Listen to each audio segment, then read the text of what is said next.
Hello बच्चों, कैसे हैं? एक नंबर।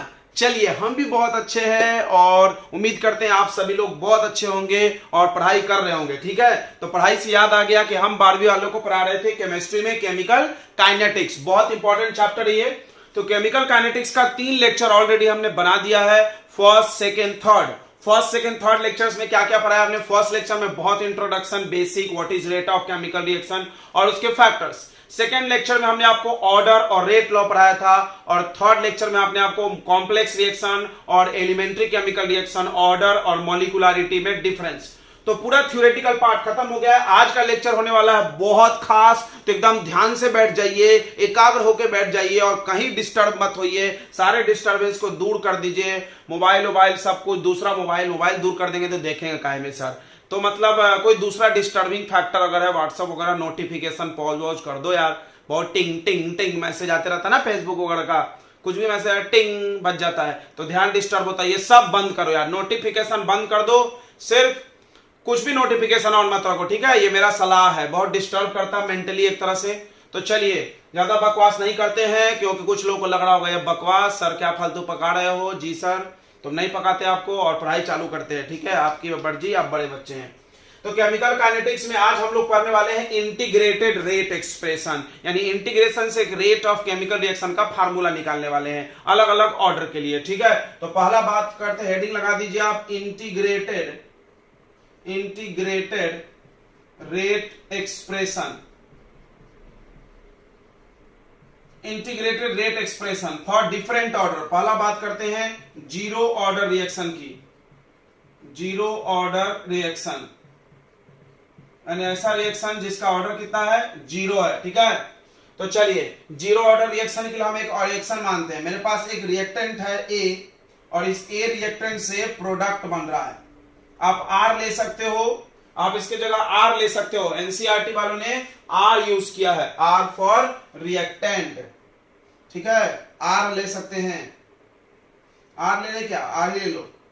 एक रिएक्टेंट है आर और उससे बन रहा है प्रोडक्ट पी। ठीक है, कि ए में पढ़े, ए में ही पढ़ते हैं, उससे बन रहा है प्रोडक्ट। ठीक है, आर एनसीईआरटी में लिया, हम लोग ए में भी पढ़ सकते हैं, प्रोडक्ट बन रहा है। अब ध्यान से सुनेंगे, ध्यान से समझेंगे। अगर ये जीरो ऑर्डर है, हेडिंग बता रहा है जीरो ऑर्डर है, तो बताओ जीरो ऑर्डर का अगर हम रेट ऑफ केमिकल रिएक्शन लिखेंगे तो क्या लिखेंगे? के इंटू कंसंट्रेशन ऑफ रिएक्टेंट का पावर जीरो, राइट? क्योंकि तुमने पढ़ा है रेट एक्सप्रेशन में rate equal to K into ए का पावर ऑर्डर होता है। ऑर्डर जीरो है तो जीरो लिखना पड़ेगा।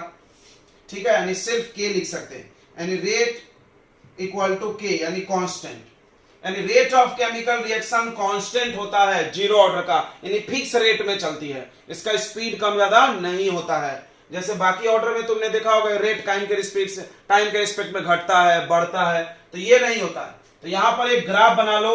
देखो, ग्राफ बना सकते हो तुम, ग्राफ साथ साथ बनाते चलो। Graph between rate and concentration of A यानी रिएक्टेंट। तो देखो, ध्यान से सुनेंगे। आपने चैप्टर के स्टार्टिंग में पढ़ा था कि रेट ऑफ केमिकल रिएक्शन ऐसा था, ऐसा जनरली ऐसा होता है, बट अलग अलग ऑर्डर के लिए अब अलग अलग ग्राफ होगा। ये चीज आपने शुरू में पढ़ा होगा कि टाइम के रिस्पेक्ट में रिएक्टेंट का कंसंट्रेशन घटने का ग्राफ था। तो ये ग्राफ सही था क्या? बिल्कुल सही था। ये ग्राफ ऑलवेज ट्रू है, क्योंकि ये ग्राफ था कंसंट्रेशन और टाइम के बीच। ये हमेशा सत्य होता है, रिएक्टेंट हमेशा घटता है। अभी आप अलग अलग ग्राफ पढ़ेंगे। अब पढ़ रहे आप लोग रेट ऑफ केमिकल रिएक्शन और कंसंट्रेशन ऑफ रिएक्टेंट के बीच ग्राफ। तो ये दिख रहा है कि कंसंट्रेशन का पावर जीरो यानी डिपेंड नहीं कर रहा, तो ये ग्राफ ऐसा आएगा, ये ग्राफ ऐसा आएगा। इसका मतलब ध्यान सुनेंगे, rate of reaction do not depends on concentration of reactant. किसके लिए सब बात कर रहे हैं? Zero order. याद रखना, पूरा हेडिंग जीरो ऑर्डर का है, सब जगह नहीं चलेगा ये बात। और सुनो, अब बात करते हैं रेट और टाइम के रिस्पेक्ट में ग्राफ। रेट और time and rate of reaction time के रिस्पेक्ट में क्या होगा? अच्छा, रिएक्टेंट का कंसंट्रेशन कम होगा कि नहीं इस रिएक्शन में? बिल्कुल होगा, बिल्कुल होगा, क्योंकि ये परम सत्य है, ये यूनिवर्सल ट्रूथ जैसा है, कोई भी रिएक्शन है तो रिएक्टेंट कम होगा और प्रोडक्ट बढ़ेगा, चाहे वो ऑर्डर कुछ भी हो। ऐसा हो ही नहीं सकता, रिएक्टेंट कम नहीं होगा तो रिएक्शन कहां होगा। मान लो रिएक्शन किसको बोलेंगे, व्हाट इज रिएक्शन, रिएक्शन क्या होता है, रिएक्टेंट खर्च होता है, प्रोडक्ट बनता है, ये ऑलवेज ट्रू है। बट रेट जो है वो कंसंट्रेशन पे डिपेंड नहीं कर रहा। रेट मतलब स्पीड ऑफ केमिकल रिएक्शन, मतलब स्पीड कांस्टेंट है, कितना भी रिएक्टेंट डाल दो स्पीड वही रहेगा। अब टाइम को समझो, ध्यान से समझना। रेट को हम लोग क्या लिखते हैं, रेट को हम लोग लिखते हैं क्या, concentration of reactant, change in concentration of reactant upon time, upon time. अब ध्यान से सुनो, रेट जो है वो फिक्स है, तो रेट फिक्स है मतलब क्या है, टाइम के रिस्पेक्ट में चेंज नहीं हो रहा है। थोड़ा सा समझो, तो यहां पे क्या बता रहा है, रेट ऑलवेज रेट इसका, जैसे मान लो यहां पे वैल्यू है 10, यानी ऑलवेज रेट है 10 मोल पर लीटर पर सेकेंड, यानी हर सेकेंड 10 मोल, हर सेकेंड 10 मोल, यानी टाइम के रिस्पेक्ट में भी रेट क्या है, कांस्टेंट। यानी ये क्या बता रहा है कि rate of reaction remains constant with respect to time. ध्यान सुनो, rate of reaction remains same at different time।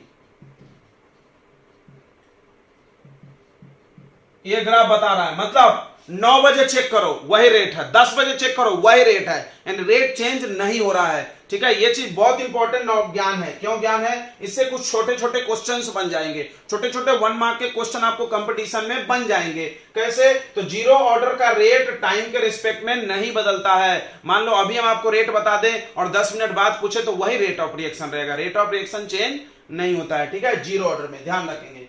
ये ग्राफ यहां से बन रहा है, तो 2 ग्राफ यहीं पे बना लेना, ध्यान से समझो। अगला जीरो ऑर्डर के बाद फर्स्ट ऑर्डर हम पढ़ाएंगे, सेकंड ऑर्डर पढ़ाएंगे, तो एक बार जीरो ऑर्डर समझ लो तो फर्स्ट सेकंड ऑर्डर खुद करना, मतलब खुद ट्राई करना। ठीक है बच्चों, ट्राई कर सकते हैं, बिल्कुल कर सकते हैं। तो क्या करना है, पहले ये लिखना, फिर ये रेट लिखना और फिर यहाँ पे ग्राफ बनाना, रेट और कंसंट्रेशन, रेट और टाइम के रिस्पेक्ट में। ठीक है, तो चलो अब आगे बढ़ते हैं। रेट को हम लोग जनरली क्या लिखते हैं, रेट इंस्टेंटेनियस होता है, हमने बोला था जनरली रेट इंस्टेंटेनियस ही लेते हैं हम लोग, एवरेज का यूज इस्तेमाल नहीं करते। तो रेट को क्या लिखेंगे, माइनस लिखेंगे क्योंकि रिएक्टेंट के लिए लिख रहे हैं, D concentration of A with respect to D T, यानी change of concentration with respect to time equal to constant. अब इसको इधर ट्रांसफर कर दो, तो D concentration of A equal to K into D T minus. अब हमको integrate करना है, देखो हेडिंग देखो, इंटीग्रेटेड रेट। तो इंटीग्रेशन करने का मतलब ऐड होता है, तो चलो इंटीग्रेटिंग कर रहे हैं दोनों तरफ, इंटीग्रेटिंग बोथ साइड, ध्यान सुनेंगे, इंटीग्रेटिंग बोथ साइड, दोनों तरफ इंटीग्रेशन कर रहे हैं, ध्यान से समझेंगे सभी लोग। ये मिटा दे, नोट कर लिया आपने, फटाक से कर लो वीडियो पॉज करके। तो इंटीग्रेशन के लिए आपको लिमिट लगेगी, लिमिट लगेगी, देख लो। तो मान लो let initial concentration of A is A naught. ठीक है, मान लो ये शुरू में कितना है, A naught, and final concentration at T equal to 0, जब टाइम 0 है। टाइम 0 मतलब रिएक्शन चालू नहीं हुआ है, याद रखो। टाइम 0 से काउंटिंग चालू होगा, जैसे रिएक्शन चालू हो रहा है या आप दौड़ना चालू कर रहे हो, रिएक्शन को ऐसा ही कुछ है। तो टाइम अभी 0, फिर आप चलने लगे तो 1 सेकेंड 2 सेकेंड टाइम काउंट होगा। तो फाइनल कंसंट्रेशन ऑफ रिएक्टेंट, ये ए ले लो, फाइनल कंसंट्रेशन मतलब अमाउंट ऑफ रिएक्टेंट रिमेनिंग, याद रखना, रिएक्टेंट रिमेनिंग, कितना बच गया, कितना बच गया, ध्यान से समझना इस बात को, बहुत सारे सवाल ये बनवाएगा। कितना रिएक्टेंट बच गया, मतलब हमने 10 केजी रिएक्टेंट या 10 मोल लिया, मान लो रिएक्टेंट हमने 10 मोल लिया, तो 3 मोल प्रोडक्ट बन गया, तो बचा कितना, 7। तो वो 7 यहां लिखना है, नॉट 3। कितना यूज हो गया वो नहीं, कितना है अभी, at time equal to T, मान लो कुछ टी टाइम के बाद 2 मिनट 3 मिनट जो भी टाइम होगा। तो अब इंटीग्रेशन करेंगे हम, इंटीग्रेशन ऑफ डी ए और इंटीग्रेशन ऑफ के इंटू डी टी। तो के को कांस्टेंट है, अब देखो डी किस में लगा है, ए में, तो यहां पे ए का लिमिट रखेंगे, तो यहां पे इनिशियल यहां पे फाइनल, तो इनिशियल कितना माना हमने ए नॉट और फाइनल कितना माने ए, टाइम कितना 0 से टी। ठीक है, यहां पे टाइम का लिमिट डाल रहे हैं और यहां पे कंसंट्रेशन का, क्यों? क्योंकि जिसमें डी लिखा होता है इंटीग्रेशन उसी के रेस्पेक्ट में होता है और लिमिट भी उसी का होता है। ठीक है बच्चों, ये चीज समझ में आ रही क्या? आ रही होगी। चलिए फिर देखते हैं, आगे बढ़ते हैं अपन। तो अब इंटीग्रेशन करते, बहुत आसान है। डीए का इंटीग्रेशन सबने पढ़ा है। इंटीग्रेशन ऑफ डीएक्स कितना होता है? एक्स। तो इंटीग्रेशन ऑफ डीए कितना होगा? ए। और उसके बाद लिमिट रखेंगे, फिर के को कांस्टेंट है, dt का इंटीग्रेशन टी, फिर लिमिट पुट करेंगे। लिमिट कैसे पुट करता है? Upper limit minus lower limit. तो पहले यहां ए रखो, तो ए के जगह पर ए रख दिए, माइनस ए नॉट, और k इंटू टी माइनस 0 नहीं लिखते हैं, इसको साइन अंदर ले जाओ माइनस, तो ये पलट जाएगा, पता होगा। तो हो जाएगा A naught minus A equal to K T. होना भी चाहिए क्योंकि ये ज्यादा है ये कम है। देखो शुरू में रिएक्टेंट ज्यादा होगा, बाद में कम बचा होगा ना, तो इसीलिए ये सही है। अब इसको डिवाइड कर लो यहां से, तो A naught minus A upon T equal to K. ये आ गया रेट कांस्टेंट का फार्मूला।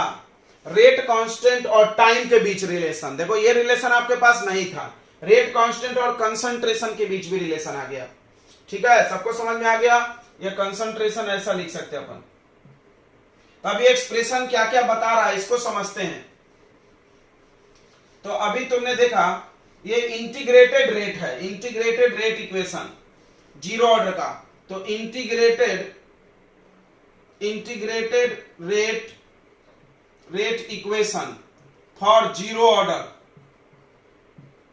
जीरो ऑर्डर के लिए क्या इक्वेशन है भाई? तो ए नॉट, याद रखो ये ज्यादा है, माइनस कम ए बचा हुआ, अपॉन टी इक्वल टू के। ठीक है, ये आ गया। ठीक है, यहां ध्यान रखेंगे ए नॉट क्या है? ए नॉट है इनिशियल कंसंट्रेशन ऑफ रिएक्टेंट। एकदम एक एक चीज समझ जाओ, मोल पर लीटर में होना चाहिए। क्या में होना चाहिए? मोल पर लीटर में। और ये है reactant remaining after time T. तो रिएक्टेंट रिमेनिंग कितना बचा है, not consume, remaining after time T. T समय के बाद, टी टाइम है और के रेट कांस्टेंट है। क्लियर है? ये दो चीज समझना चाहिए। मतलब इसको एक एग्जांपल ले, जैसे किसी ने बोला कि 20%, कैसे किसी ने बोला कि 20% रिएक्टेंट खर्च हो गया। एक रिएक्शन है जिसमें 20% रिएक्टेंट प्रोडक्ट में बदल गया, तो बताओ ए नॉट कितना होगा? ए नॉट तो 100%, ये शुरू में कोई भी चीज 100% में अगर बात कर रहे हैं तो 100 होगा, लेकिन 20% खर्च हो गया, 20% प्रोडक्ट में बदल गया। ठीक है, 20% बच्चे क्लास में पास हो गए, तो कितने बच्चे बचे हैं बताओ? 80%। तो यहां पर भी ऐसा ही कुछ। ठीक है, रिएक्टेंट कितना बचा है? 80%। यहां बचा वाला चाहिए, खर्च वाला नहीं। अक्सर क्वेश्चन में ये दिया रहता कितना कंप्लीट हो गया, बट यहां डालना है कितना रिएक्टेंट बचा है। ठीक है बच्चों, ये दो चीज ध्यान रखेंगे। अब हम लोग आगे बढ़ते हैं, आगे बढ़ते और इसका बनाते हैं ग्राफ। यहां से ग्राफ बनेगा कंसंट्रेशन और किसके बीच? टाइम के बीच, क्योंकि के तो चेंज नहीं होता, के चेंज नहीं होता, के कांस्टेंट है। तो ग्राफ बना रहे हैं, ध्यान से देखेंगे।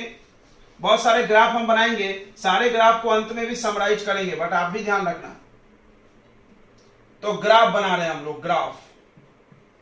तो ग्राफ बनाने के लिए इसको थोड़ा सा चेंज करते हैं। इसमें कौन कौन वेरिएबल है? ये और टी, ये लोग कांस्टेंट है, ध्यान से समझना। थोड़ा सा इसको ऐसे लिखते हैं हम लोग,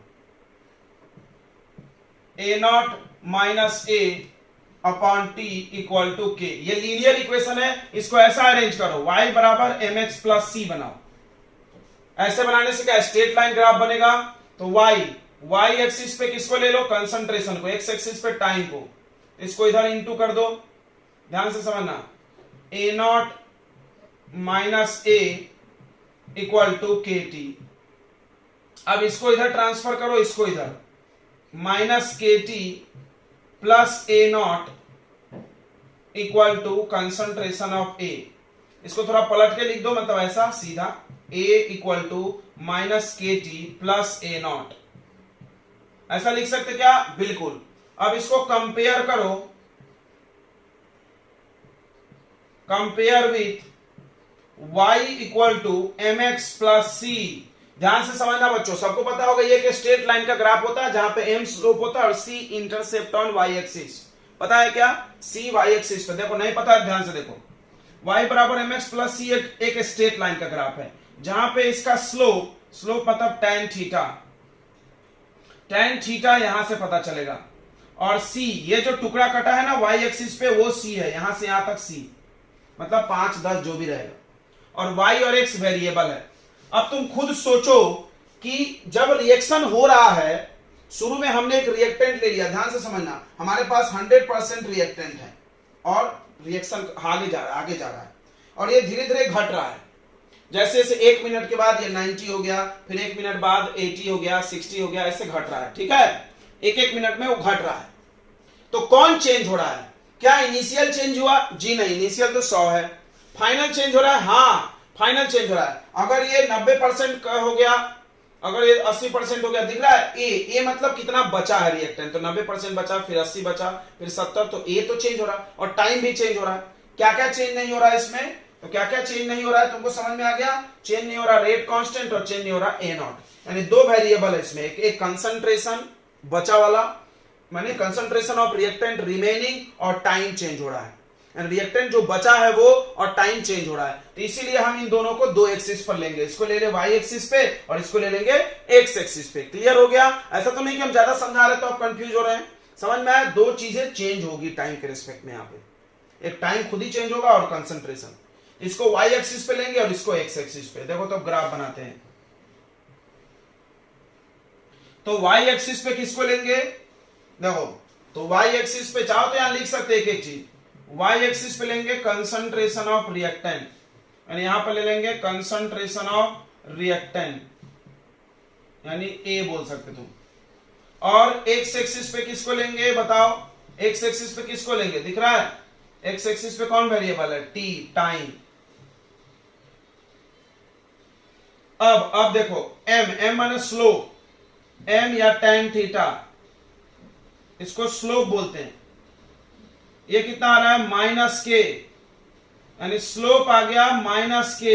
अब सुनो, स्लोप निगेटिव का क्या मतलब है? तुम खुद सोच के बताओ। tan थीटा निगेटिव कब होगा? जब एंगल 90 से ज्यादा होगा। समझा? नहीं समझा? ध्यान सुनो, दो पॉसिबिलिटी है, एक एक्यूट एंगल बनेगा तो tan थीटा पॉजिटिव, ऑब्ट्यूज बनेगा, एंगल हमेशा एंटी क्लॉकवाइज नापते हैं, तो tan थीटा निगेटिव है तो ऑब्ट्यूज एंगल बनेगा। C जो है वो इंटरसेप्ट है, C यानी intercept on y axis, y axis पे कटने वाला टुकड़ा, y एक्सिस पे कितना टुकड़ा कटेगा? a नॉट, यानी मान लो यहां तक a नॉट है, मान लो, और ग्राफ बनने वाला है ऐसा कुछ। अब इस ग्राफ का स्लोप कितना है देख लो बच्चों, स्लोप कितना है? -k, यानी स्लोप निकाल के हम लोग रेट कांस्टेंट निकाल सकते हैं। इस पे देखो छोटे छोटे क्वेश्चन बनाया जा सकता है। कैसे?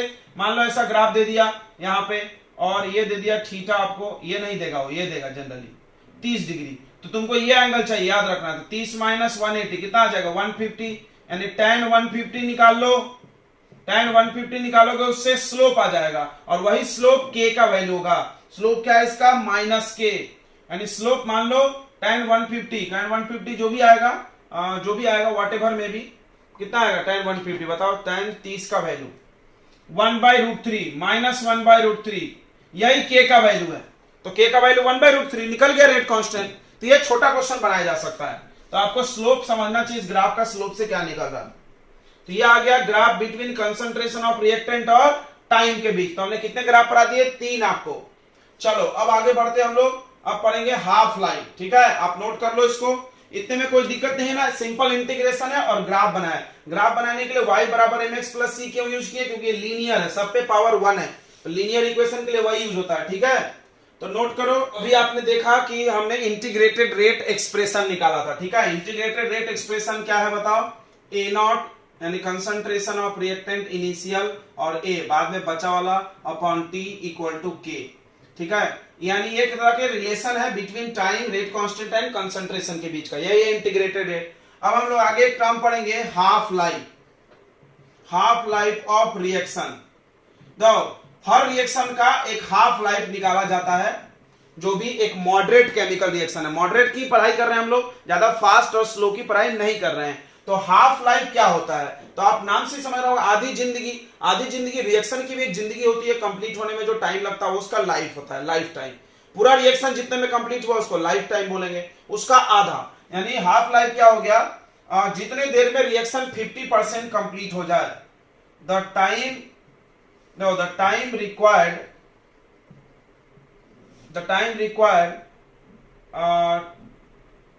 required by reaction to complete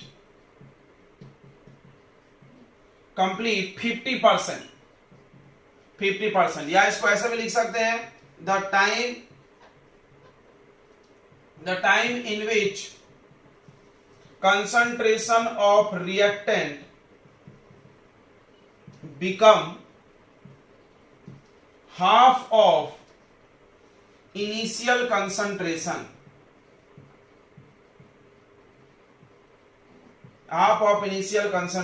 is called half life. It's called half life of chemical reaction. ठीक है, जितने देर में आधा खत्म हो जाए रिएक्टेंट, आधा कंसंट्रेशन हो जाए, मतलब देखो ध्यान सुनो, शुरू में कितना रिएक्टेंट था, A0, आधा खत्म हो गया तो बचा कितना, आधा ही बचा, तो ये इनिशियल कंसंट्रेशन हो गया, तो बाद में A0/2 हो जाए, बाद के कंसंट्रेशन को हम लोग क्या बोलते हैं, A बोलते हैं, यानी कंसंट्रेशन ऑफ रिएक्टेंट जो हो जाए वो हाफ ऑफ इनिशियल, पढ़ो, द टाइम, समय को ही बोलते हैं, टाइम के ही वैल्यू को हाफ लाइफ बोलते हैं, हाफ लाइफ के टाइम के लिए हम लोग टी में हाफ लगाते हैं, इसका ये बिल्कुल मतलब नहीं है कि जो समय दिया उसका आधा कर दो, ये बिल्कुल मतलब नहीं है, एक नोटेशन है जिससे पता चलेगा कि हाफ लाइफ की बात कर रहे हैं, ठीक है, मतलब मान लो 5 मिनट में आधा खत्म हो गया तो हम हाफ लाइफ 5 मिनट बोलेंगे, अगर 10 मिनट में खत्म हुआ तो हम हाफ लाइफ 10 मिनट बोलेंगे, इसका ये बिल्कुल मतलब नहीं है कि जितने देर में पूरा रिएक्शन खत्म होता है उसका आधा, हाँ लेकिन एक बात सुनना, जीरो ऑर्डर के लिए बात सही है, for zero order this is true, zero order के लिए क्यों ट्रू है, क्योंकि जीरो ऑर्डर में जो केमिकल रिएक्शन का स्पीड है वो टाइम पे डिपेंड नहीं करता है, एकदम फिक्स स्पीड से चलता है, फिक्स स्पीड से चलता है, मतलब फिक्स स्पीड से चलता है, अब फिक्स स्पीड चलता है मतलब जैसे मान लो कोई कार है वो फिक्स स्पीड से जा रही है, तो 50 किलोमीटर जाने में उसको 1 आवर लगा, तो 100 किलोमीटर जाने में कितना लगेगा, 2 आवर, बहुत सिंपल सी बात है क्योंकि फिक्स स्पीड से चल रही। तो उसी तरह जीरो ऑर्डर रिएक्शन में अगर पूरा रिएक्शन खत्म होने में 10 मिनट लगता है तो आधा खत्म होने में 5 मिनट लगेगा, लेकिन जीरो ऑर्डर के लिए, बाकी ऑर्डर के लिए नहीं, इसलिए इसको याद कर लो या लिख लो कि जीरो ऑर्डर का जो पूरा खत्म होने का जो टाइम है उसका आधा कर दो तो हाफ लाइफ आ जाएगा, ठीक है। जीरो ऑर्डर में क्या होगा, हाफ लाइफ जो होगा, half life equal to half of life time of reaction, मतलब रिएक्शन का जो जिंदगी है उसको आधा कर देने, पूरा खत्म होने का जो टाइम है उसका आधा कर दो तो हाफ लाइफ आ जाएगी। ये बहुत सिंपल सी बात है फॉर जीरो ऑर्डर, मतलब जीरो ऑर्डर के लिए 100% से 50% खत्म होने में अगर टी टाइम लगा तो 50 से 0% होने में भी उतना ही टाइम लगेगा, ठीक है। मान लो यहां से यहां खत्म होने में 2 मिनट लगा तो वहां भी 2 मिनट लगेगा। ये but for zero order, because हमने अभी एक कॉन्सेप्ट लिखा था, बोले थे ना बहुत सारे सवाल बनेंगे उससे, हमने एक कॉन्सेप्ट अभी यहां लिखा था कि जीरो ऑर्डर का स्पीड फिक्स होता है, जीरो ऑर्डर का स्पीड टाइम पे डिपेंड नहीं करता है, जीरो ऑर्डर का स्पीड कंसंट्रेशन पे डिपेंड नहीं करता है। ये सारी चीजें अच्छे अच्छे सवाल बनवाएंगे तुमसे। तो चलो, तो टाइम को टी हाफ बोलेंगे यदि कंसंट्रेशन ऑफ रिएक्टेंट A0/2 हो जाए। तो अगर हाफ लाइफ चाहिए तो इसमें पुट कर दो वैल्यू, अगर हाफ लाइफ चाहिए तो इसको पुट कर दो, तो पुट दिस वैल्यू। तो पेपर में अगर हाफ लाइफ पूछा ना तो शुरू से करना डेरिवेशन, यहां से मत आधे से कर देना, शुरू से करना। तो ये देखो यहां पर ये रख दो A0 माइनस A के जगह क्या रख देंगे A0/2 अपॉन टी के जगह टी हाफ रखेंगे, के चेंज नहीं होता है। अब यहां से टी हाफ का वैल्यू निकालो, ऐसे क्रॉस कर लो, ये डिवाइड में आ जाएगा, टी हाफ इक्वल टू, ये देखो 2 1 जा 2, एलसीएम लो, यहाँ 2 आ जाएगा, 2 A0 में से A0 गया तो कितना बचेगा A0 अपॉन 2K। ये आ गया half life of zero order, क्या आ गया, half life of zero order, यानी जीरो ऑर्डर का हाफ लाइफ है। अब तुम देखो जीरो ऑर्डर का हाफ लाइफ कंसंट्रेशन पे डिपेंड कर रहा, हाफ लाइफ डिपेंड कर रहा है, मतलब आधा खत्म होने में जो समय लगेगा वो कंसंट्रेशन पे डिपेंड कर रहा है। लिख लो half life of zero order reaction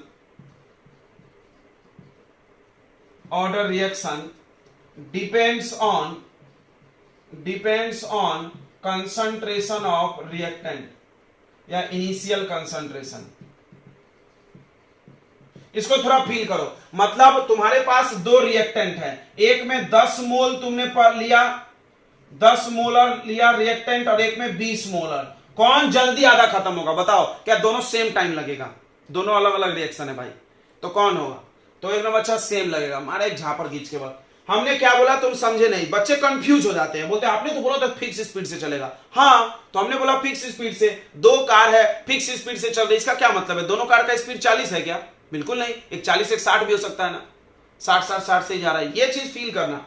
तो ये फिक्स स्पीड से चलेगा, ये बात सही है। तो 10 मोल है, 10 मोलर है, तो इसको आधा खत्म होने में, 5 मोल होने में टाइम जो लगेगा वो अलग होगा और इसका अलग होगा। क्यों? क्योंकि कंसंट्रेशन अलग है। देखो कंसंट्रेशन चेंज होगा तो हाफ लाइफ भी चेंज होगा, कंसंट्रेशन सेम रहेगा तो सेम हाफ लाइफ। ठीक है, याद रखो। अब इसको ग्राफ बना लो। अब यहाँ पे ग्राफ बना लो, जहां जहां वेरिएबल मिले वहां वहां ग्राफ, क्योंकि बहुत ग्राफ आता है। यानी कंसंट्रेशन ऑफ रिएक्टेंट इनिशियल और हाफ लाइफ के बीच ग्राफ क्या दिख रहा है? ये इसके डायरेक्टली प्रोपोर्शनल है, ऐसा ग्राफ बनेगा। समझ रहा है ना, डायरेक्टली प्रोपोर्शनल। अब बताओ ग्राफ का स्लोप क्या होगा? ये भी बना लो तुम, y बराबर mx प्लस सी जैसा। साइड में करें कि समझ रहा है? साइड में करें, अच्छे से करें। क्या ग्राफ आना चाहिए यार, ग्राफ आएगा तभी तुम किसी कंपटीशन को क्वालिफाई कर सकते हैं। ग्राफ से बहुत सवाल आते हैं। तो फिर से इसको हम इक्वेट करते हैं। तो इसमें देखो y एक्सिस पे इसको रखेंगे, x एक्सिस सॉरी इसको y पे रखेंगे, तो इसको थोड़ा सा जमा लेते हैं। a0 upon 2k, a0 upon 2k, तो इसको इक्वेट कर देते हैं y बराबर mx प्लस c।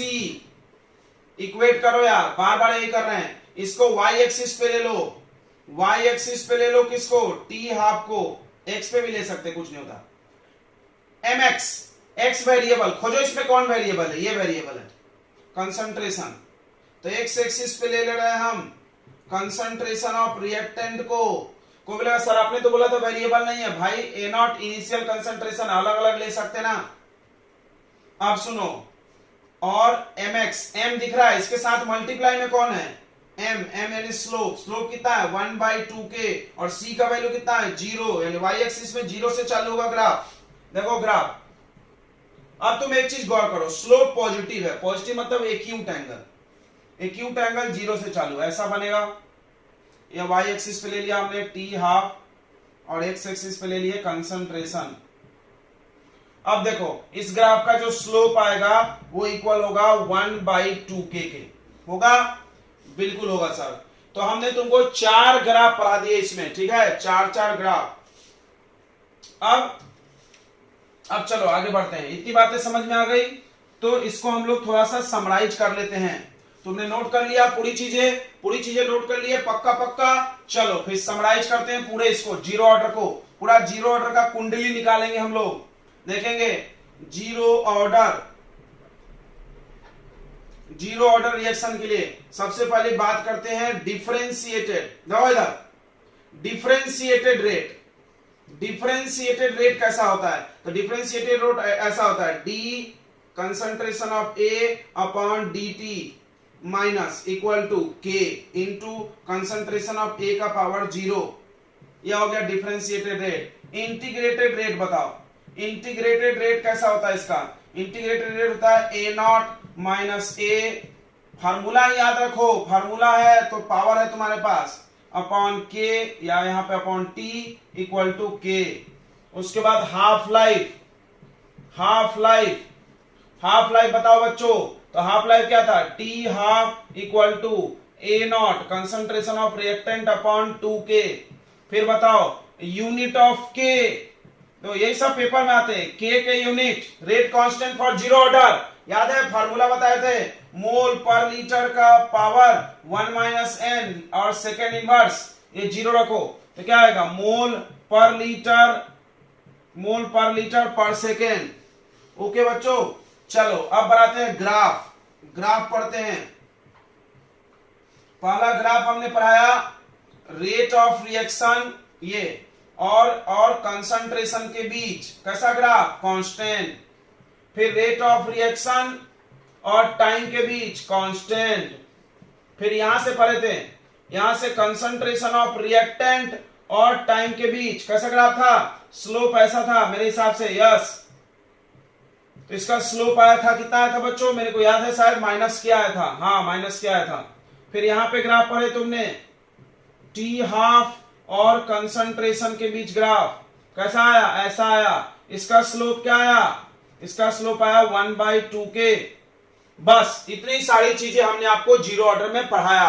अब एक चीज और पढ़ेंगे, तुमने अभी एक रिएक्शन माना ए से प्रोडक्ट, ध्यान सुनो, ए से प्रोडक्ट, थोड़ा नोट में इसको लिखना, ए से प्रोडक्ट माने तो तुम्हारा ये सब बना। मान लो ए के सामने 3a 2a कुछ भी कोफिशिएंट हो सकता था ना, स्क्यूमेट्रिक, तब क्या करते, तो ये पावर बनता, तो पावर तो सॉरी ये यहां पे रहता तो क्या होता, हम तुमको बता दें, नोट कर लो। तो इसमें क्या हो जाता, ये सारे फार्मूले में जहां जहां के है वहां वहां 3 मल्टीप्लाई हो जाता, जहां जहां के है वहां पे 3 मल्टीप्लाई हो जाता। समझ में आ गया? तो याद रख ले, फॉर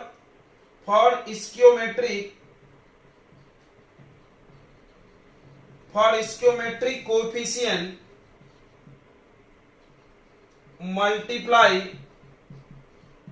के बाय दैट नंबर, उस नंबर से मल्टीप्लाई कर दो, ठीक है, ये चीज ध्यान रखना। और अगर तुम्हारे पास एक से ज्यादा रिएक्टेंट रहे तो क्या करेंगे, हम लोग अलग अलग निकालेंगे। ए के लिए जैसे निकाले उसी तरह बी के लिए भी निकाल सकते हैं, सेम। यहां पे बी के लिए बी कर लो, सब जगह बी, यानी दोनों आंसर अलग अलग एक ही आएगा, ठीक है, सॉरी दोनों से आंसर एक ही आएगा। क्योंकि तुमको याद होगा कि रेट हम चाहे ए से निकाले चाहे बी से निकाले सेम आता था, बिल्कुल सर। तो वही कॉन्सेप्ट है, ठीक है, ये चीज समझ में आया। अगर किसी रिएक्शन में इसको जीरो ऑर्डर है या फर्स्ट ऑर्डर कोई भी ऑर्डर है तो स्क्यूमेट्रिक कोफिशिएंट को क्या करना है, के से मल्टीप्लाई, मतलब के में सामने स्क्यूमेट्रिक कोफिशिएंट लगा दो, सारा फार्मूला वैसा के वैसा रहने दो। मान लो यहाँ 3 है तो यहाँ पे 3 इंटू हो जाएगा, ठीक है, करके बता दें। इसका देखो, इसका अगर तुम लिखोगे तो ऐसा आएगा, A naught integrated A naught minus A upon T equal to 3k आएगा, समझा। यहाँ पे क्या आएगा, हाफ लाइफ आएगा ए नॉट अपॉन 3 2 जा 6k, समझा, 3 2 जा, या 2 पहले से 6 से 3 से मल्टीप्लाई हो गया, तो बस के 3 से इंटू कर देना है, ठीक है बच्चों, समझ में आ गया। तो नोट कर लिया होगा आपने। अब जीरो ऑर्डर का एग्जांपल भी हमने पहले आपको बता दिया था। वैसे रिएक्शन जो सनलाइट पे डिपेंड करता, फोटोकेमिकल रिएक्शन, वो जीरो ऑर्डर है, या कोई रिएक्शन जो कैटलिस्ट पे डिपेंड करता है वो जीरो ऑर्डर है, या कोई कैटलिस्ट, ध्यान से देखो एग्जांपल फिर से एक बार देख लेते। पहला फोटोकेमिकल रिएक्शन मतलब जो सनलाइट से होता है, H2 plus Cl2 gives 2HCl, ठीक है, H2 plus Cl2 gives Cl2 टूटता है सनलाइट से ही, तो सनलाइट पे रिएक्शन होता है जिसका ऑर्डर जीरो। इसका रेट तुम लिख सकते हो K into concentration of H2 का पावर जीरो, Cl2 का पावर जीरो। या ये देखा था तुमने NH3 एक गैस है, इसको तोड़, कैटलिस्ट चाहिए आयरन कैटलिस्ट ही इसको तोड़ेगा। रिएक्शन का स्पीड रिएक्टेंट पे कोई निर्भर नहीं करता इसमें। तो इसमें भी अगर तुम रेट लिखोगे तो आ जाएगा K into concentration of NH3 का पावर जीरो। अच्छा, और देख लो, जो भी हम लोग खाना डाइजेस्ट करते हैं या एंजाइम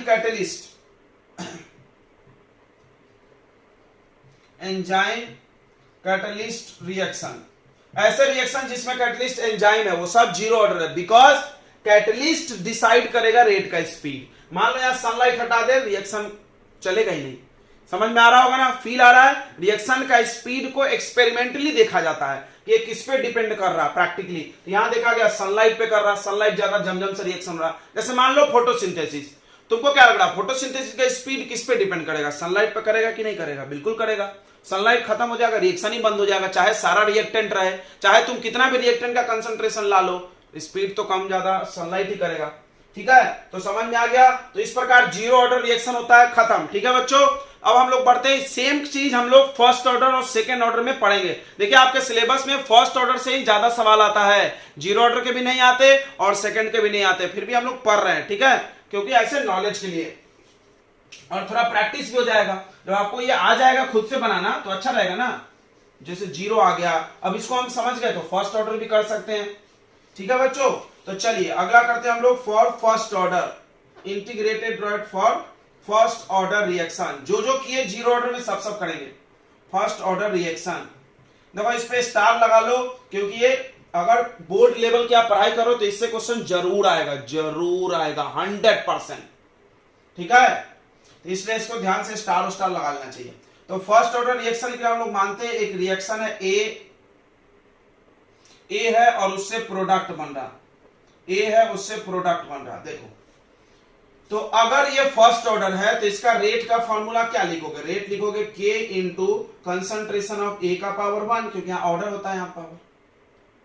और अब हम लोग रेट को क्या लिखेंगे, तो minus DA instantaneous rate upon DT लिखेंगे ना, K into concentration of A।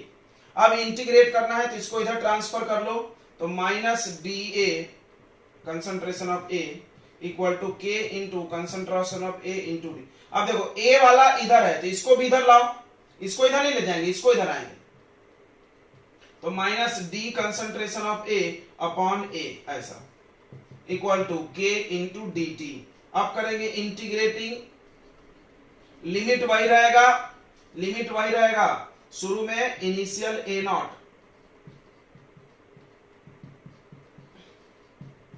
तो शुरुआत में रिएक्टेंट सबसे ज्यादा होता है A नॉट और टाइम होता है 0, बाद में ये बच गया A और टाइम हो गया T माइनस है।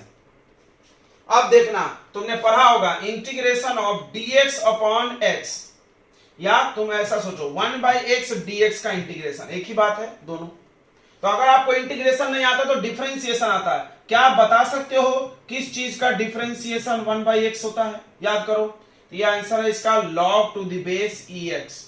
क्या हम लोग log to the base ex को ln x लिखते हैं? यस सर, साइंस में हम लोग इसको ln ही लिखते हैं, एक्चुअल मीनिंग ln ही होता है, natural log. log to the base e को क्या लिखते हैं? ln, यानी इसका इंटीग्रेशन ये आएगा। ये तो पता होगा कि integration is reverse of differentiation, तो log x का डिफरेंशिएशन 1/x है, तो 1/x का इंटीग्रेशन log x यानी ln x होगा, ठीक है। जिसको नहीं समझता वो सारी चीजें नोट करेगा, हम उन्हीं के लिए बता रहे हैं।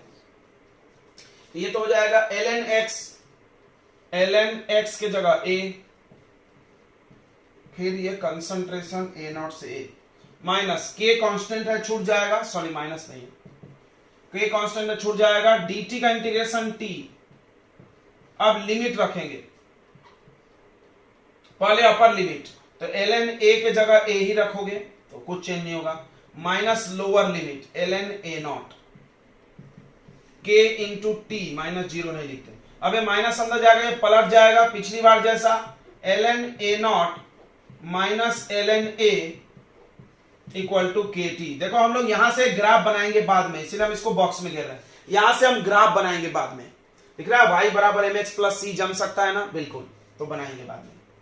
अब सबको पता है कि बना लिया जाए, लगे यार बना लेते हैं यार ग्राफ। तो इसको थोड़ा सा अरेंज करना होगा, इसको इधर लाओ और इसको इधर। क्यों ऐसा सर? क्योंकि ये y एक्सिस पे लेते थे, याद होगा, तो उसको प्लस में करेंगे। हम लोग को y बराबर mx प्लस c जमाना है, याद रखो। तो इसको इधर ले लो, इसको इधर, तो ये जाएगा, ये कितना हो जाएगा ln a, ये इधर जाएगा तो प्लस हो जाएगा, इसको ऐसा लिख देते हैं, ठीक है। ये इधर आएगा तो क्या होगा minus KT plus ln A not. ये ग्राफ बनाने के लिए लिख रहे हैं, ध्यान से सुनना, यहां पे तुम चाहो तो ऐसे साइड करके लिख दो, ग्राफ बना रहे हैं हम। अब इसको कंपेयर करो, कंपेयर विथ y बराबर mx प्लस c, बार बार एक ही चीज। अब तुम डायरेक्ट देखो यार, y एक्सिस पे इसको लेंगे, x एक्सिस पे टाइम को लेंगे, k को नहीं लेंगे क्योंकि ये कांस्टेंट है, वेरिएबल लेते हैं, और ये c, यानी आप देखो निगेटिव स्लोप है, तुम खुद समझदार हो, समझ गए होगे। निगेटिव स्लोप तो ऐसा बनेगा कि ऐसा, तो ऐसा बनेगा, स्लोप निगेटिव हो गया। ये टुकड़ा कितना होगा यहां से यहां तक, तो इसको बोलेंगे ln A नॉट, और ये ग्राफ किसके बीच बनना है? ln A और टाइम के बीच। स्लोप कितना आएगा? स्लोप देखो यहां से माइनस के, समझा। तो ये ग्राफ हो गया ln a और टाइम के बीच। एक एक चीज फील करना, ये ग्राफ है, इसको बॉक्स में से घेर के आगे बढ़ते हैं हम लोग। ये मिटा दे, अभी आगे बढ़ना है उस डेरिवेशन में, अच्छा सा फार्मूला लाएंगे। चलो तो आगे बढ़ते हैं। देखो इसको कैसे करेंगे, इसको लॉग है, ये ln मतलब लॉग होता है, log a माइनस बी। क्या तुम पढ़े हुए प्रॉपर्टी कि लॉग में जब कोई चीज माइनस होता है तो उसको डिवाइड कर सकते हैं। नहीं जानते हो तो जान लो, log a minus log b को लिखा जाता है log a upon b। Minus में डिवाइड और प्लस में मल्टीप्लाई होता है, ठीक है। log और ln सेम होता है, k इंटू टी।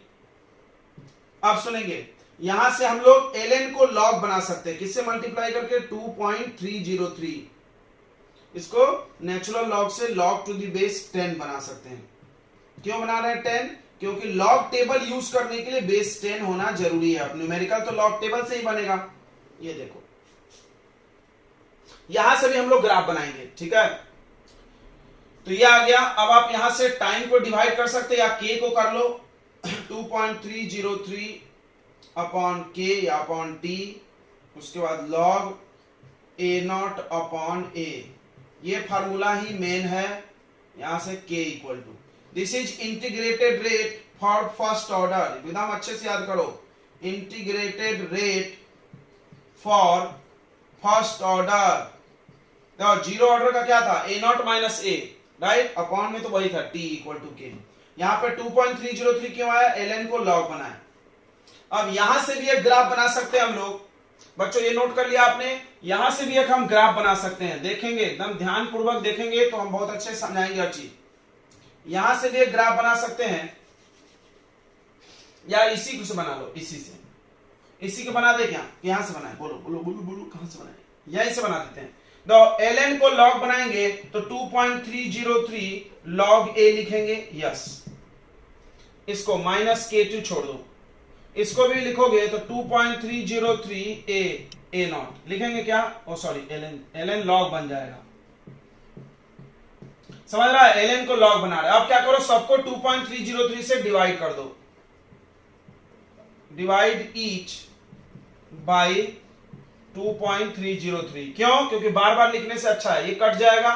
देखो इसको डिवाइड करो, कट जाएगा, क्या बचेगा log a। यहां पर अपॉन में आ जाएगा minus k upon 2.303 into T. यहां पे 2.303 कट जाएगा और ये बचेगा log a0, ठीक है। ये मिटा दे। अब फिर से इसको कंपेयर कर दो y बराबर mx प्लस c से। बहुत आसान है, एक बार तुमको आ जाएगा, सब आ जाएगा। पेन पेपर लेके बैठो और धर धर नोट्स बनाओ यार, नोट्स बनाओ, लिखते जाओ, सब याद हो जाएगा। तो एक ही चीज बार बार करना है। अब देखो, अब सीधी बात है, ग्राफ तो कोई बच्चा अगर अब चाहेगा तो बना सकता है। y एक्सिस पे लेंगे log a, x एक्सिस पे लेंगे टाइम। निगेटिव स्लोप है तो ग्राफ तो ऐसा धड़ से गिरने वाला है। स्लोप बताओ, यह है स्लोप, क्या है, minus k upon 2.303। y axis पे कितना टुकड़ा कटेगा, log a0। क्या कटेगा, log a0। बस हो गया, सेम ग्राफ है, बस स्लोप बदल गया, log log आया तो अपॉन में 2.303 आ गया। बस बहुत सिंपल, क्योंकि ln से log बनाएंगे तो 2.303 से तो डिवाइड करोगे ना, मल्टीप्लाई, तो वही हुआ है, ठीक है। ओके, अब हम लोग इसका हाफ लाइफ भी पढ़ेंगे। हाफ लाइफ के साथ ही पढ़ा जाता है हर चीज। तो half life of first order reaction, ये पेपर में बहुत आता है। Half life of first order, first order का हाफ लाइफ, फर्स्ट ऑर्डर का हाफ लाइफ। ध्यान से सुनेंगे, अभी हम हाफ लाइफ का डेफिनेशन बताए थे। हाफ लाइफ वो समय है जिसमें कंसंट्रेशन ऑफ रिएक्टेंट इनिशियल का आधा हो जाए, यानी ए का वैल्यू a0/2 हो जाए, और टाइम को हम लोग t हाफ लिखने लगेंगे। तो इंटीग्रेटेड रेट जो आया था उसी में रखते हैं। तो इंटीग्रेटेड रेट क्या आया था, पुट दिस वैल्यू, क्या आया था, चलो फिर से रिवाइज करते हैं, भूल गए होंगे ना तुम। देखो क्या था, हम बता रहे हैं 2.303 अपॉन टी। देखो ऐसे याद रखना, लॉग ऊपर ज्यादा वाला a0 upon a equal to k, बस खत्म। अब पुट करो तो 2.303 अपॉन टी के जगह t half, log to the base 10 है, याद रखना। ए नॉट को कुछ नहीं करोगे, ए के जगह पर रखोगे ए नॉट बाई 2, ए नॉट से ए नॉट कैंसिल और ये पलट के चला गया ऊपर, तो ये हो गया log 2। ये मिटा दें। ग्राफ तो आप साथ साथ बनाते जा रहे हो ना बॉक्स में, फिर हम अंत में एक समराइज करेंगे। तो आप बॉक्स में ग्राफ बना रहे होंगे।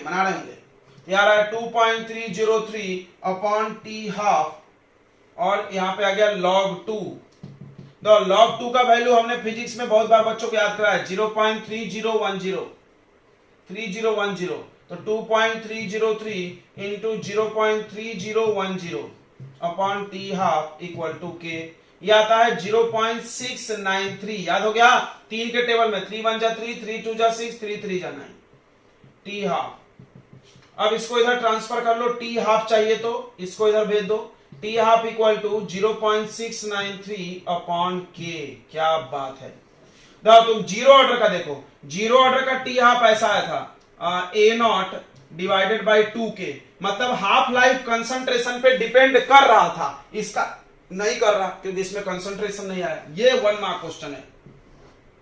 क्या 1 मार्क क्वेश्चन है? इसका हाफ लाइफ देखो, यहां लिख लो, half life of first order reaction do not depends on concentration of reactant। मतलब रिएक्टेंट थोड़ा लो या ज्यादा लो, हाफ लाइफ उतना ही आएगा। कितना अच्छी बात है। मतलब हमारे पास एक 10 मोलर है और एक 20 मोलर, अगर दोनों फर्स्ट ऑर्डर है तो दोनों के दोनों आधा खत्म होने में सेम टाइम लगेगा। वाओ, मतलब ये 10 मोलर एक ही रिएक्शन होना चाहिए, सेम। देखो के सेम होना चाहिए, हर रिएक्शन का के चेंज होता है। मतलब एक रिएक्शन का एक ही के होगा, लेकिन रिएक्शन बाय रिएक्शन के चेंज होगा। समझ में आ रहा है ना? जैसे 2 केमिकल रिएक्शन, अमोनिया वाला एक हाइड्रोक्लोरिक एसिड वाला, दोनों का के अलग होगा। हाइड्रोक्लोरिक एसिड वाला रिएक्शन का के एक ही रिएक्शन में सेम रह जाएगा। तो अगर दोनों का के सेम है तो हाफ लाइफ सेम रहेगा। ठीक है बच्चों, तो अब हम लोग यहां से ग्राफ बना लेते हैं हाफ लाइफ का। बहुत आसान है ये सब चीजें। हाफ लाइफ और कंसंट्रेशन का ग्राफ देखो है ही नहीं। देखो तो हाफ लाइफ को वाई एक्सिस पे लेंगे और कंसंट्रेशन को एक्स एक्सिस पे। ये कांस्टेंट, कांस्टेंट क्यों? Half life do not depend on concentration. चाहो तुम यहां ये भी लिख सकते हो कि कंसंट्रेशन पे डिपेंड नहीं कर रहा हाफ लाइफ। ठीक है बच्चों, तो इतनी बातें समझ में आ गई। एक और चीज सीखेंगे हम लोग, प्रोडक्ट वाला। प्रोडक्ट का कंसंट्रेशन कैसे आता है देखो, थोड़ा ध्यान से सीखेंगे। तो मेरे पास एक रिएक्शन है ए और उससे प्रोडक्ट बन रहा, अभी सिखा रहे हैं बार बार। मान लो ये शुरू में स्मॉल ए नॉट था, तो ये कितना था? 0 मोल। मान लो ये x मोल बन गया, x मोल पर लीटर, तो ये कितना बच गया? ए नॉट माइनस एक्स। बार बार हम यही समझा रहे थे तुमको जब से। मतलब मान लो 20% खत्म हो गया, तो 20% प्रोडक्ट बना, तो ये कितना बचा? 100 माइनस 20, राइट? तो अब देखो, अब तुम थोड़ा सा ध्यान से सुनो। अब तुमने पढ़ा था अभी इंटीग्रेटेड रेट में, क्या पढ़े थे? K equal to 2.303 upon T और log ए नॉट यानी इनिशियल कंसंट्रेशन अपॉन ए यानी बचा हुआ। तो ये ए नॉट का वैल्यू हुआ शुरू में, इसको ए लिखो यार, और ये हो गया ए यानी बचा हुआ, तो अब वैल्यू रख दो इसको। तो log ए नॉट की जगह ए अपॉन ए माइनस एक्स। समझा? ओके, ऐसा भी लिख सकते हैं, बिल्कुल बिल्कुल ऐसा भी लिख सकते हैं। इसमें प्रोडक्ट आ गया, एक्स क्या है? प्रोडक्ट है, प्रोडक्ट का कंसंट्रेशन। ओके, एक चीज और मेरे को याद आ रहा है, ध्यान से सुनेंगे सभी लोग, ध्यान से सुनेंगे। इसको जीरो ऑर्डर में भी करो, फॉर जीरो ऑर्डर। तो जीरो ऑर्डर के लिए नहीं किया था हम लोग ने, जीरो ऑर्डर के लिए ये चीज हम लोग नहीं किए थे, भूल गए थे। तो इसको जीरो ऑर्डर में पुट करोगे तो जीरो ऑर्डर में के का फॉर्मूला था A naught minus A upon T. तो रखो ए नॉट का value A minus A minus X, ये माइनस माइनस प्लस हो जाएगा अपॉन टी। ए से कट गया तो क्या आ गया? K equal to X upon T. क्या बात है, इसको मल्टीप्लाई कर दो, X equal to K T. यानी प्रोडक्ट का कंसंट्रेशन टाइम के डायरेक्टली प्रोपोर्शनल है। इसको भी ग्राफ बना सकते हैं। कंसंट्रेशन ऑफ प्रोडक्ट ले लो इधर और यहां टाइम ले लो, ऐसा ग्राफ बनेगा। समझ गया? यानी एक बात तुमने समझा कि रेट वाले फार्मूले में रिएक्टेंट का भी कंसंट्रेशन ले सकते हैं, प्रोडक्ट का भी ले सकते हैं। देखो ये दिख रहा है, इसमें भी आ रहा है। ओके, अब इसको ना एक्सपोनेंट फॉर्म में भी लिखते हैं। देखो कभी कभी एक्सपोनेंट फॉर्म में दिया जाता है फर्स्ट ऑर्डर का। थोड़ा सा इसको समझते हैं, नोट कर रहे हो? ज्यादा हो रहा है क्या? समझ में आ रहा है ना बच्चों? कोई चीज दिक्कत होगा तो बताएंगे। अब देखो, अभी तुमने एक पढ़ा था फॉर्मेट इसका, देखेंगे सभी लोग। फॉर्मेट क्या था? ln a नॉट पहले आया होगा, माइनस ln a आया था क्या, equal to k into T आया था ना। यहां से हमने ग्राफ बनाया था। अब हम लोग इसको ऐसा लिख सकते हैं, ln a naught divided by a, बिल्कुल लिख सकते हैं, लॉग है माइनस में kt। आपको पता है ln का मतलब log to the base e होता है। ln मतलब log to the base e। अब क्या हम इसको ऐसा लिख सकते हैं क्या? आपने log हटाना पड़ा होगा, ये है बेस, ये है पावर और ये है वैल्यू। तो e बेस है, ये पावर है, equal to kt equal to ध्यान सुनना a naught divided by a। सही है? सही है क्या? या रुक जाओ, तो इसको एक्सपोनेंशियल फॉर्म में लिखते हैं। तो first order reaction in exponential form. Exponential मतलब e के पावर में। तो कहां से आएगा? यहां से आएगा। ln पढ़ा था आपने, minus of ln a minus ln a not. क्या तुमने ये लाइन मिला है डेरिवेशन में? मिला होगा, बिल्कुल मिला है यार, डेरिवेशन में मिला है लाइन। इस माइनस को इधर ट्रांसफर कर दो, तो ln a minus ln a naught equal to minus kt। ये लॉग है, लॉग में माइनस करने पे क्या होता है? डिवाइड। इसको ऐसे लिख लो, concentration of a divided by concentration of a naught equal to minus kt। क्या हम इसको लिख सकते हैं log to the base e? बिल्कुल। कोई बोला 2.303 से इंटू करो, अरे नहीं ना, जब log टू द बेस 10 लाते हैं तब उसको करते हैं। इसी को तो हमने log to the base e को ही ln बोलते हैं, नेचुरल लॉग। तो ऐसा आ गया। अब देखो ध्यान से सुनो, इसको बोलते हैं बेस, इसको बोलते हैं पावर और इसको बोलते हैं वैल्यू। ये चीज तुमको लॉग में याद रखना चाहिए। लॉग में यहां पर बेस रहता है, यहां पर वैल्यू रहता है और यहां पे पावर रहता है। अब देखो बेस है e, पावर है माइनस kt और वैल्यू है a upon a not concentration. इसको इधर इंटू कर दो, तो कंसंट्रेशन ऑफ a का फॉर्मूला आ गया a नॉट का कंसंट्रेशन और e का पावर माइनस kt।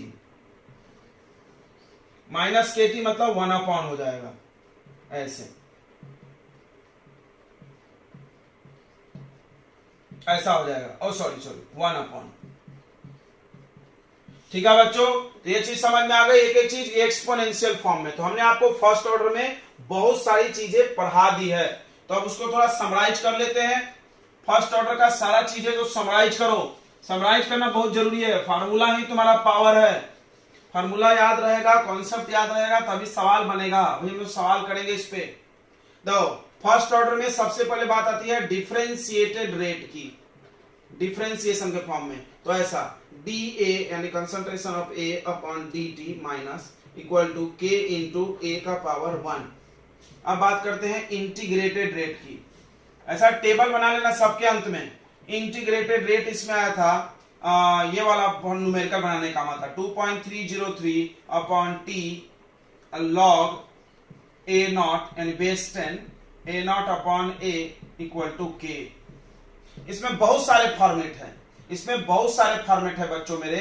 क्या क्या फॉर्मेट है देखो, ln में भी है, अभी देखे थे ln a naught upon a, बस 2.303 नहीं आएगा, फिर kt इधर ही रख लो, है ना। एक ऐसा है ग्राफ बनाने के लिए ln a naught minus ln a equal to kt। यही बात है, दोनों सब एक ही है। इसका एक्सपोनेंशियल फॉर्म तुमने देखा, e का power minus kt into a naught equal to a। क्या बात है, ये सब इसी का फॉर्मेट है। तो ये ये होता है यूज, कभी कभी न्यूमेरिकल में आता है, ये ग्राफ के लिए और ये भी ग्राफ के लिए, ठीक है, ये न्यूमेरिकल बनाएंगे, ठीक है। अब चलो इंटीग्रेटेड रेट के बाद बात करते हैं हाफ लाइफ की। Half life of first order बहुत आसान है, डिपेंड ही नहीं करता है, फिक्स है 0.693 अपॉन के। उसके बाद बात करते हैं यूनिट ऑफ के की। के का यूनिट इसका होता है सेकेंड इनवर्स, याद होगा ना, अभी ट्रिक बताया था हमने, मोल पर लीटर का power 1 minus N second inverse. N का वैल्यू 1 रखो, 1 माइनस 1 0, ये पूरा 1 हो गया, गायब, ये बचा। तो ये रहा फर्स्ट ऑर्डर का पूरा समरी, आप नोट कर लो, फिर हम लोग सेकेंड ऑर्डर करेंगे। तो बच्चों हम लोग सेकेंड ऑर्डर और इसके न्यूमेरिकल अगले लेक्चर में करेंगे, क्योंकि आज का लेक्चर हो रहा है बहुत बड़ा और इतने बड़े बड़े लेक्चर्स बनाएंगे तो अपलोडिंग में भी थोड़ा प्रॉब्लम जाता है, ये चीज समझे आप। तो ठीक है बच्चों, हम लोग यही बाय बाय करते हैं और अगला लेक्चर बहुत जल्द ही आएगा, तुरंत आएगा, हो सकता है अभी हम शूट कर ले और अपलोड 2 बार में करें। ठीक है बच्चों, all the best, good luck, और आप पढ़ाई करते रहें। आप अच्छे बच्चे हैं और आप बोर्ड में हो और करियर डिसाइडिंग क्लास है ये, इसलिए बहुत सीरियसली पढ़ाई करो। अगर आपको आज के लेक्चर में कुछ भी समझ में नहीं आया हो या भारी लगा हो तो आपसे रिक्वेस्ट है, आप या तो पूछ लीजिए या इसी लेक्चर को स्लो करके 2 बार 3 बार आप रिवाइज करें, आपको डेफिनेटली आएगा। ठीक है बच्चों, ये चीज के प्रैक्टिस से आती है, बहुत सारे सिंबल है, प्रैक्टिस करें, पेन पेपर ले, 2 बार 3 बार इसको लिखो कॉपी में, बार बार वीडियो को देखो, 2 बार 3 बार पॉज करके, स्लो करके, ठीक है। ओके, तो हम उम्मीद करते हैं आपको आ जाएगा समझ में, क्योंकि हमने सारी चीजें पढ़ाने की कोशिश की है और कवर कर दी है आपके बुक से भी ज्यादा। तो मिलते हैं अगले लेक्चर में, तब तक के लिए good luck, bye bye, all the best.